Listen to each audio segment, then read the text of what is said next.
So the Attack on Titan's true, actual, real finale coming out in about a month, I wanted to go back and revisit the theory of AoE, the anime original ending. This is something that I don't know if I necessarily created the theory, but many people call me the original. They call me the original. I think it's the Hope Chad, I think, and Zero Gay. I don't know what that means. I'm not a part of the fandom, really. I just made the theory and dipped. I'm not going to claim that I was the first, but other people can do that all they want.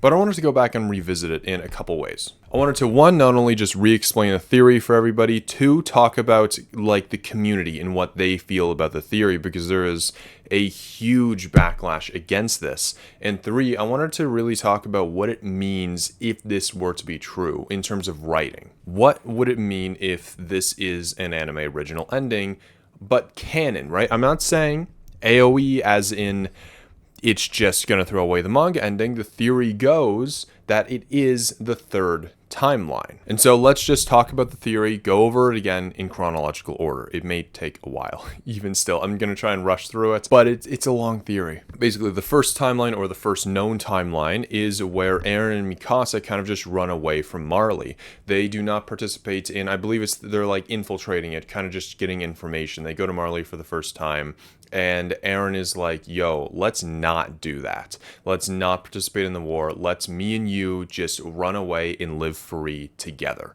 And they kind of just live like that for however long. I'm not too sure if it states how long they've been there. Both of them seem to kind of realize, hey, we kind of messed up. Everyone's probably dead.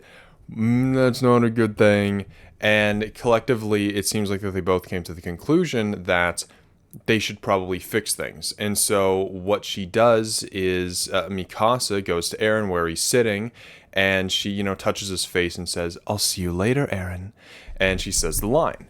And then from there, I believe this was given to Mikasa in like a flash of memory. And so what happens with this, where the memory ends, is where the Eren and Mikasa, namely, I think it's just Eren really, go, but then I guess Mikasa would technically be there too.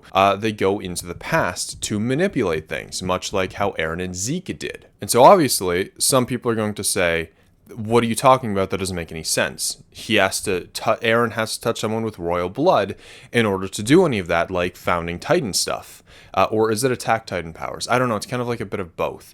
But Mikasa does have royal blood. That's the thing. A lot of what I'm talking about, I've already made videos severally dedicated to them, so I guess you could go check them out if you want to, but it's all here as well. So the reason why she has royal blood is because she is both from the Azumabito family and from the Ackerman family, and both of them have little bits of royal blood in them. Basically, the Ackerman is one of like the original families on Paradis or Eldia or whatever it is. I don't know. It's been a while. I don't know the names. So the Ackerman family are one of like the first families to actually live in Eldia even before the walls were constructed. And they were an experimentation on a certain group of people of the subjects of Ymir, which are directly related to Ymir, aka royal blood. And so although it has been many, many generations since then, there is a small part of royal blood within that bloodline, even in Mikasa. And also, it's the Azumabito family. Sorry, I'm looking at my phone. The Azumabito clan is just a part of a shogun family that moved into like Paradis Island, and they resided, I believe, within the walls, the innermost walls, with a lot of the royalty. And it's implied that the two families kind of got together very well. And so to the point of them producing certain offspring, which eventually ended up in becoming Mikasa. And so from both sides of the family, there's either just implied or straight up actual royal blood in her family. And so she has royal blood. The problem is, some people will point out, and some people have pointed out, is, well, whenever she touches Eren, nothing happens. And that's because it's the same thing with Historia. Every time that Eren and Historia touch, that doesn't mean that there's going to be a flash of something that happens. And she is like 90% royal blood. I don't think 100%, because that would mean incest. Then who knows? I don't know. But she is very heavy in royal blood. And even then, that was the whole point. I believe Jean was like, yo, you guys should touch. You guys touch, right? Why isn't it working? You guys should be like able to do your thing with when you touch, right? And they're like, yeah, it doesn't work that way, okay? I don't know the conditions, right? It's not just touch. And so with Mikasa's fraction-sized royal blood compared to Historia's, obviously it's going to happen far less. But we do have proof that she does have royal blood, because we actually, first of all, there's that scene which implies that they go back in the past, potentially. That's a bit of a theory. But then there's also the scene where, I forget the Titan's name, but is it Frida? I don't know. But Eren, it's been a while. But Eren goes, it's like season 3, I think, where he turns around and like punches it as it goes to grab them with Mikasa on his back. And then he tells it to stop. And then it does. It's just like, hey, yeah, no, I'm chill. It's good, man. It's good. And then he tells the other Titans to attack Rainer. And they do, all with Mikasa on his back, or they were just touching like a moment ago. And so it's, yeah, I don't think that Mikasa was on his back when he punched the Titan, but he was just touching her, and then he was touching her after when he was talking and commanding the Titans. And so he was in contact with someone with royal blood. There's no other way to explain that. The only way that he can activate his founding Titan abilities is by touching with someone with royal blood. We know that, and the only person that was around was Mikasa. So the anime and manga even shows us that she has royal blood, and that is why she gets flashes of memories. Perhaps it's because of the interactions from another timeline kind of giving her these memories, much like with Eren in his dream, among other things, touching Historia and whatever. It's the same thing. Mikasa has very similar like flashes and episodes like Eren does. Anyway, now we move on to the second timeline, now that we've explained all of that. And that is the manga timeline. I don't really have to talk too much about this. We can go all the way up until the end of the series. I don't think there's much really notable to talk about within the manga. But then at the end, it's where he failed the rumbling. He didn't destroy the world. But what he did do, a lot of people, this is where there's a lot of misconceptions about the ending. And this is a lot of why people don't like AoE. And I'll get into that in a bit. But Eren does complete his plan. He finishes his goal. His goal is to save all of his friends and have them live long, happy lives, which they all do. It's immediately after their death that Paradis gets taken over by war and absolutely destroyed. He doesn't care about that. That is not his goal. His goal was to have his friends live happy lives and be free. That is what he did. But did he complete all of his goals? Because that's part of the reason why people aren't a fan of it. Why have there be a third timeline? What prompts Eren to go back and change things further? The answer is Titans, I believe, still exist. It's implied that Titans are still around. And so Eren's goal to destroy all Titans is still not accomplished. It's still to be completed. There are still Titans. And so he goes back a third time to manipulate things even further, to push this anime version, again, we're in the anime timeline now, this anime version of Eren to go even further beyond. And so it starts off, coincidentally, the author did not create a lot of the plot points at the point of the creation of season 1, but the dream that Eren has is a lot more vivid and it's a lot more gruesome than what's shown in the manga, but that is just coincidence, I will say that. But coincidences can still play a role in the story. And then we go into season 2, which is where the author, if you don't know what I'm talking about, back in chapter 50, aka the airing of season 2, is when the author decided to change a lot of the story and introduce stuff like the Founding Titan, Royal Blood, Marley, all of these other things, to make a whole video talking about it. And it's around that time that we really see changes in the series. And the biggest and notable one from season 2 is Eren's Rage Titan, where he literally gets someone, I forget what they say, but he gets a voice in his head going, "Fight, get up, do it, kill them." Right? And it's like, how is that not future Eren? Like, a voice talks to him. It's gotta be Eren from the future going back to tell him that, to get up. And that's where we get like the Rage or Berserk or whatever it was called, the Rage Titan that Eren did, which is not present in the manga. And then we have season 3 where there are a few changes. Notably, anything to do with Eren and Historia are different, which is very weird and very specific. Either the location is different, either what they say is different, the pacing, when it happens. something is always different with their scenes. And I think there's one where I can't go into specifics because I don't remember. I didn't do research. I believe there's even a scene where something changes with a flash memory thing, right? There's something that is supposed to happen in the manga but doesn't in the anime, or does in the anime but doesn't in the manga. I forget. It's been a while. But every scene with them is very different. I'll say most scenes with them are very different. And then we go on to season 4's portion, which I'm going to be honest, I haven't seen all of season 4. I'm just going to watch the final part when it comes out.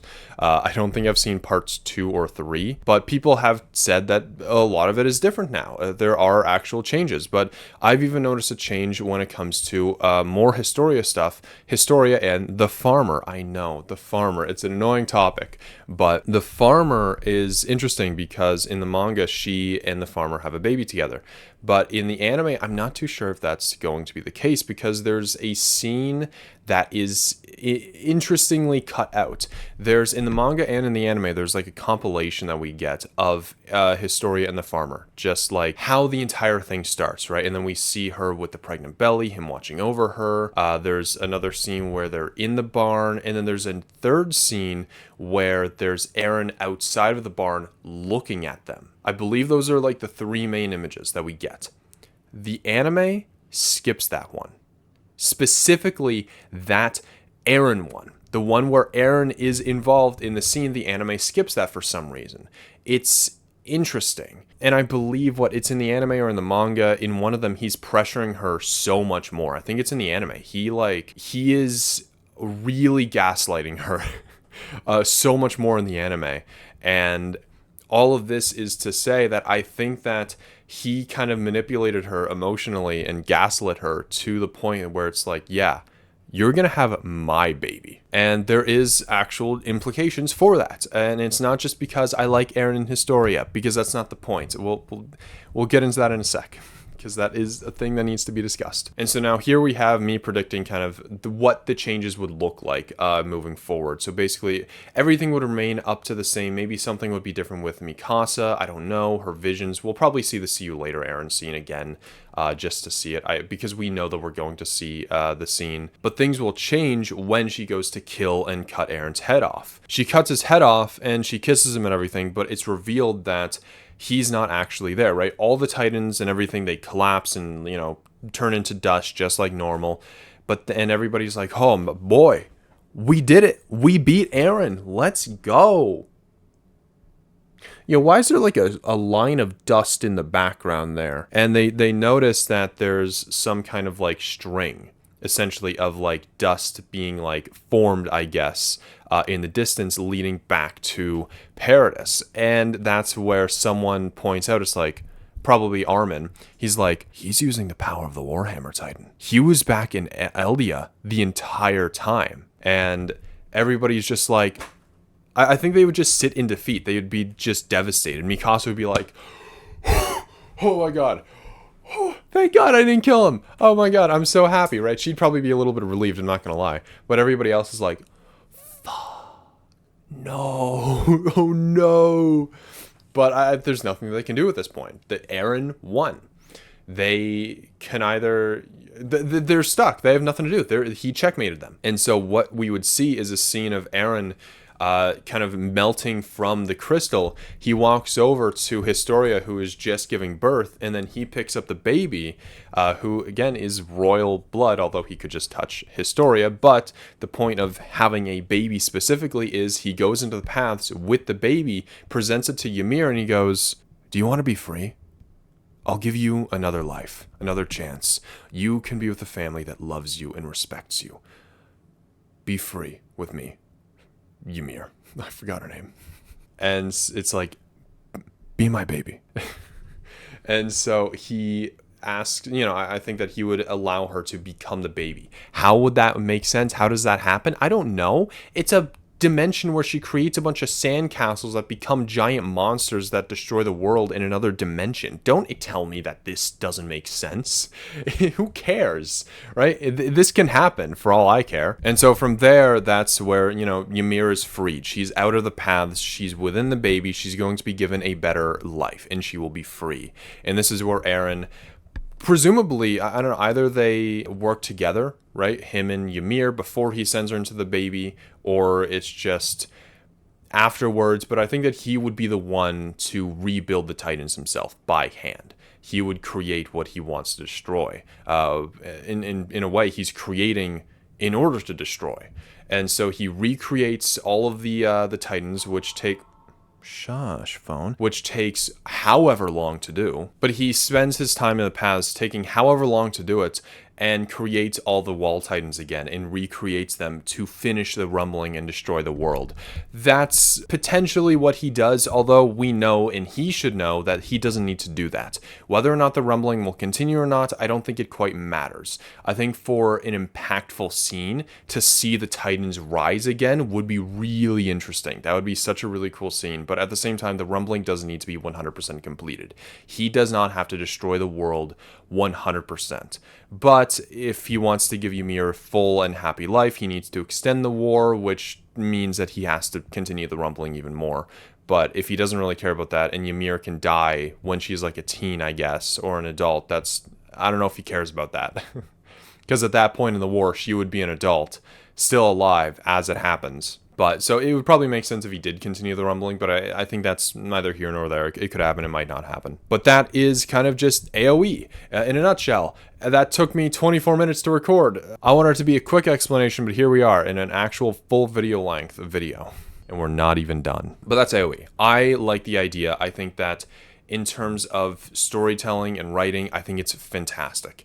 And I don't know, I'm going to kind of mix the next two sections together, talking about the community and what it means for writing, just because they kind of go hand in hand. There's a lot of different angles that I can take this. I'm going to try and focus on the community aspect first. I want to talk about what people think about this. A lot of people hate it for many different reasons, and I'm going to cover a couple of them. The first one is, as I mentioned before, I like Eren and Historia together. I think that they're a cute couple, but that's not why I need Eren to have her baby, right? It's for Ymir. It's for storytelling.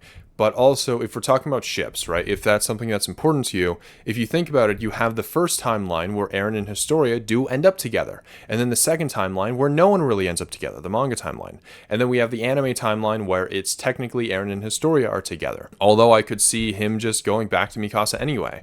But then again, the other Survey Corps probably won't trust him anymore. And it's very difficult to say what their relationship would be with Eren after he destroyed the world. At that point, they might just have to accept it, or they might hang him. But at the same time, he is a hero, so it's hard to say.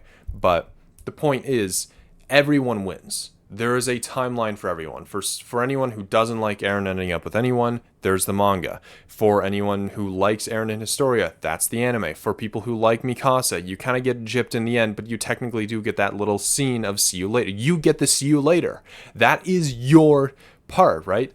That is your scene. If you're an Eren and Mikasa fan, right?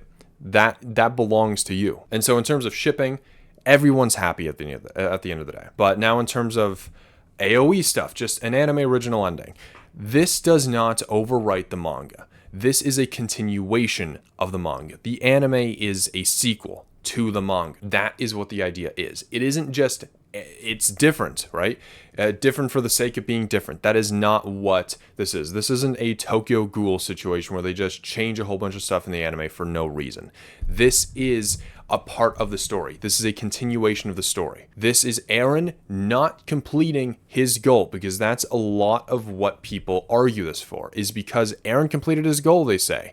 He freed his friends and everything, but it's implied that Titans are still around. And it's implied that he is still around, really, which he should probably be dead, but he's alive, I bet, in some way, shape, or form. And so although he did free his friends, he did not do the one thing that he said that he would accomplish ever since like episode 1, and that is to destroy all Titans. He didn't do that. And so that is why the anime timeline needs to exist, for him to be able to finish what he started and to kill all Titans, all while making his friends free. For all we know, there are a dozen other timelines out there that are just failed experiments. It absolutely could be the case, but it doesn't really matter. This is where he goes and finishes it. this is where he kills all Titans, and that is the anime timeline. I think that's pretty cool. I don't see why people would disagree with or argue that. Like, that is his goal. He wants to, 1, kill all Titans, and 2, let his friends be free, and he doesn't accomplish that in any other timeline. In the first timeline, he does none of those. In the second timeline, he does one of those. In the third timeline, he'll do all of those. And I think that's just really cool. And this is where it's like, you know, blending what it means for the writing together with this community discussion, because I kind of have to talk about the writing. But a third big reason why people seem to don't like this theory is because they don't like theories in general. A lot of people do not like theorizing for gaming, for TV shows, whatever, for movies. People hate that. There are a good chunk of people that do not like it. And on one hand, I get it. On the other hand, I don't. It's very similar, I think. It's a similar mindset to shipping and fan fiction, because that stuff can be very annoying, I think. There is a toxic side to every part of the fandom. There's always going to be a toxic side. But I think that when it comes to theorizing, shipping, fan fiction, all this stuff where the watcher kind of tries to write the story, that's where it can get a little bit toxic. That's where it can get a little bit cringy. And I totally understand why people wouldn't like that. But at the same time, this is not one of those toxic or cringy theories. I think this is one that simply elevates the writing. I'm not saying that Historia and Eren have to end up together because I just really want them to be together. That's why it has to be his baby. It's because it's to free Ymir, right? There's always going to be, when it comes to my theories, some of them are out there for sure, but there's always going to be some kind of logic there, even if it's ridiculous. I'm not just going to say something just because, oh, I like this kind of thing, so I'm going to try and piece it together. Unlike a certain FNAF YouTuber in the recent years who has been really shoving his own real fan fiction into his theories that kind of ruin the quality of it all. But I just like it because I love writing. I love storytelling. I've kind of wrote a couple books. I haven't not officially published any of them, but, you know, they're kind of being wrote. And so I think about things from a writing perspective a lot. And I do just think that AoE just elevates the storytelling so much more. And I just realized we're kind of moving away from the community aspect. Now we're kind of moving on to why this is an awesome writing choice. And this is kind of to explain the third point for the community, where this is a toxic or cringy kind of theory, just because it is a theory.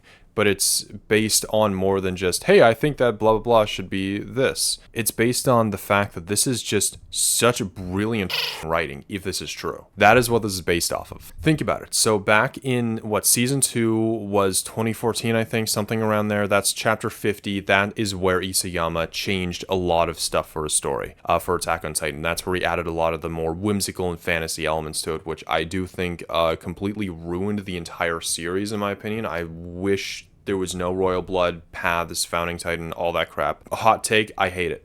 I do not like any of it.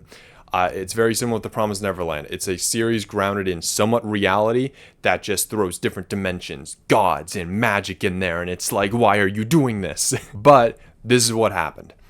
And so, in a way, with Attack on Titan, though, if he did do this AoE, if this was planned, since then, this is a 10-year-old story that he has been writing. Beyond that, right? The first 50 chapters as well. But this means that he has planned not just the manga, before the manga, you could say, with the previous timelines, but also beyond that. All of this, all the manga, all the anime, because there's some OVAs as well to the anime that are super sus as well. It even goes on to then implying other timelines, different realities. There's one where Eren is trying to build a plane to like go over the walls, and it is a very interesting one-to-one recreation of the story of Attack on Titan. And Mikasa sees this weird masked man who says, I believe she says that he seems very similar to Eren, but this is an adult. And so it's like, is that Eren somehow, right? It's like, it's very weird. And so even to the OVAs, even to like the different movies and whatever, all of it is connected. This is one long story, and it's just so cool, right? Like, this is something, first of all, marketing, amazing. Because when you see, oh, hey, this has a different ending, but it's canon to the manga, well, now I have to buy the manga and read what that means. Anime is there to promote the manga. But if he has the anime not just as an adaptation, but as an extension of his source, he can just, even if he doesn't care about this alternate timeline, it's just a simple ending change. That's it. For the most part, the main action sequence stays the same, but it presents it out just a little bit differently. It's extended.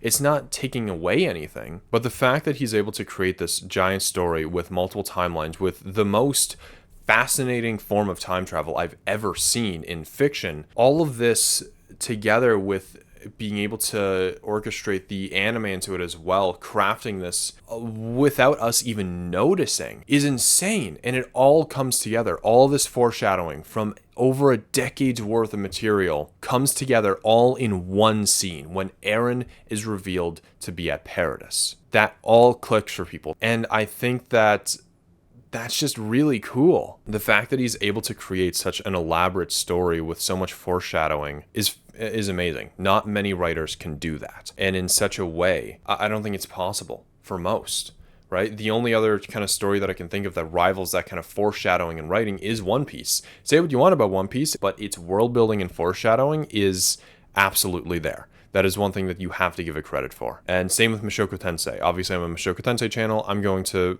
talk about Mushoku Tensei. I have to. It's legally obligated. I have to talk about it at least once in every video. That foreshadowing is insane. Even the aphrodisiac back in like season 1, episode like 7 or something, or 6.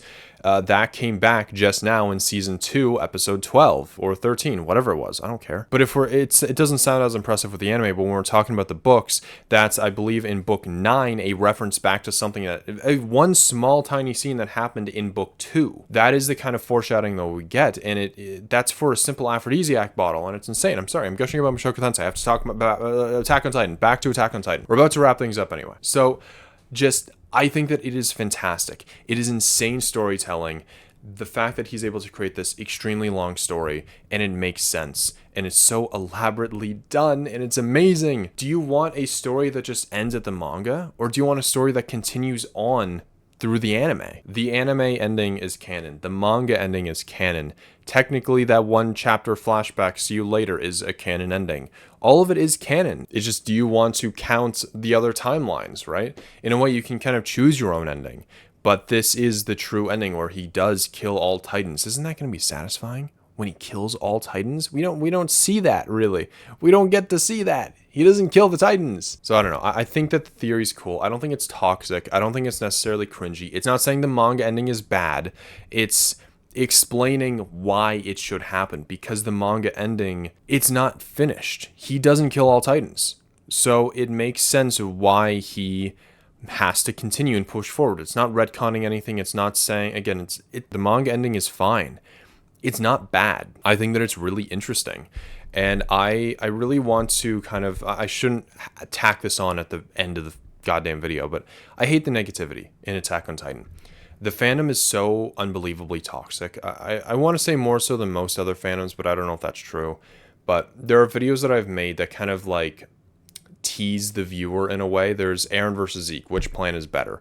The idea of that video is they are different plans. You cannot compare them. The reason why people compare them is because they thought that they had the same goal, but they didn't. Zeke wants to kill all Eldians. Eren wants to save Eldians, mainly his friends, but that, by byproduct. They have two different plans, two different goals. You can't compare them. That was the point. They are two very different plans with two different goals, and so of course they're going to be different. It all depends on your mindset there, but people don't care. They just want it to fight. They want to say, actually, Zeke's plan is miles better than Eren's. And there's, I don't know, just there are other times where literally I think in the final chapter review I'm like, hey, let's be positive about this, okay? The ending, it's not going to be for everybody, but it's chill, and people were still just shitting on it and hating on it and just getting mean about it. It's a show. We all enjoy it.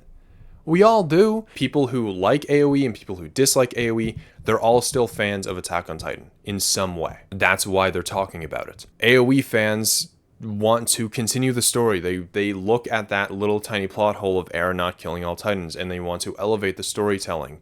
There are some that are toxic about it. They're saying that, the manga ending sucks, it's horrible, blah, blah, blah. The anime original, let's go. That's not what I'm trying to associate with here. That's not what I'm about. I'm here to show that if this is true, this means that this storytelling has transcended beyond just manga, but it's also anime. It is a beautifully crafted masterpiece of a story if it is done the way that I think that it is with the anime original ending. It's not to shit on the manga ending. And so I am here to kind of represent not that toxic side of AoE, the side that kind of says, hey, this is a longer story than meets the eye. There's more to it. And I'd rather not have an argument in the comments. This, again, is not a video about, is AoE going to happen? I'm just here to explain it. I'm here to talk about it and show it with you. At least my version of the theory. That's my version of the theory. I don't know what everybody else is thinking about AoE, but this is my idea of AoE. I don't know. People may have very different ideas. I don't look into it. I'm not a part of the Attack on Titan fandom. I created a few videos and I stopped. And so, I don't know, I might see you again with another video when Season 4 drops, like the finale of it. We'll see what happens there. I don't know. If AoE happens, it happens. If it doesn't, it doesn't. There's already Attack on Titan Requiem, which is a fan. At first, it was a fan manga, but now it's a fan animation all about the alternate ending, which I don't know about the direction of it. It's a little bit odd. I do prefer mine, but I could be biased. But I mean, hey, if you want AoE to happen, it's still going to happen in some way, shape, or form. It just might not be canon. So yeah, again, I want positivity in the comments. I have to say that with Attack on Titan videos because they get very negative and very toxic down there. I do not want arguments. Just be kind. That's all. Respect other people's opinions. I hope that this video has been a way to see why. Even if you don't agree with AoE, it's to see why some people like me, and I'm sure many others, want to see AoE. And so with that, I hope you enjoyed this video. I'd like to hear your thoughts, so long as they're not toxic, in the comments below. If you like the video, give it a like and subscribe for not Attack on Titan content, but for Mushoku Tensei content. I'll see you in the next video. Goodbye.